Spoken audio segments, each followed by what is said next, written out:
India விடுதலை அடைஞ்சதிலிருந்து இன்னைக்கு வரைக்கும் எந்த மாநிலத்திலும் ஒரு ஆட்சி காலத்தில் ஒரு மாநிலத்திற்கு 11 மருத்துவக் கல்லூரிகள் பெறப்பட்டது கிடையாது. வரலாறே கிடையாது. அவர் பெற்றார். 11 மருத்துவக் கல்லூரிகளை கொண்டு வந்தார், 68 கலை அறிவியல் கல்லூரிகளை கொண்டு வந்தார், 7 சட்டக் கல்லூரிகள், 5 வேளாண் பல்கலைக்கழகங்கள், இதெல்லாம் 2 வருஷத்துக்குள்ள கால்நடை வளர்ப்பு கல்லூரி, இத்தனையும் அவர் கொண்டு வந்து சேர்த்தார். நீட் தேர்வு உச்சநீதிமன்றத்தால் உத்தரவிடப்பட்டு நடத்தித்தான் ஆகணுங்கிற நிலை வந்த பிறகு அந்த நீட் தேர்வால் அதிகம் பாதிக்கப்படுகிறவர்கள் யார் என்பதை பார்த்து 7.5 விழுக்காடு அரசு பள்ளியிலே படிக்கிற மாணவர்களுக்கு நீட் தேர்விலே உள்இட ஒதுக்கீடு என்பதை கொண்டு வந்தார்.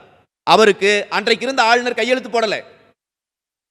அப்படியே காத்துல மேடையில் ஏறி காத்துல ஓவியம் போடல. அவரு கருப்பு கொடி தூக்கிட்டு ஓடல. அவர் என்ன செஞ்சார்? அரசியல் அமைப்பு சட்டம் முதலமைச்சருக்கு கொடுக்கிற அதிகாரத்தை பயன்படுத்தினார். 162B அந்த சட்டப்பிரிவு இதுவரைக்கும் எந்த முதலமைச்சரும் பயன்படுத்தாத பிரிவை பயன்படுத்தி 7.5 விழுக்காடு உள் இடஒதுக்கீட்டை அந்த ஆண்டே அமுல்படுத்தி அந்த ஆண்டே 600 பிள்ளைகள் அரசு மருத்துவக் கல்லூரிக்குள்ள போனாங்க. இதெல்லாம் தான் அவர் செய்து காட்டிய சாதனை.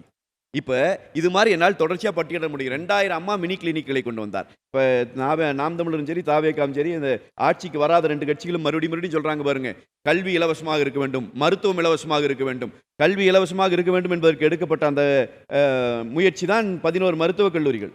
அவருடைய ஆட்சி காலத்தை கொண்டு வரப்பட்ட அத்தனை கல்லூரிகளும் அரசு கல்லூரிகள். இதெல்லாம் விட ஒரு செய்தி நான் உங்களுக்கு சொல்கிறேன். இந்த யூனிவர்சிட்டியில் பல்கலைக்கழக உறுப்பு கல்லூரிகளாக இருந்த கல்லூரி 41 கல்லூரி, அதனுடைய கட்டணம் 18,000 ரூபா. ஒரே கையெழுத்தில் 41 உறுப்பு கல்லூரிகளையும் அரசு கல்லூரிகளாக மாற்றினார். அடுத்த மாதமே கட்டணம் 1000 ரூபா. இது புரட்சி தமிழர் எடப்பாடியார் அவருடைய ஆட்சி காலத்தில் செய்து காட்டிய சாதனைகள். இப்படி ஒரு மனிதர், இவர்களால் எதுவுமே செய்ய முடியாது என்று இவர்கள் எல்லாம் விமர்சனத்தை வைத்துக் கொண்டிருந்த போது சாதாரண குடும்பத்திலே இருந்து வந்து அந்த மனிதர் சாதித்து காட்டார்.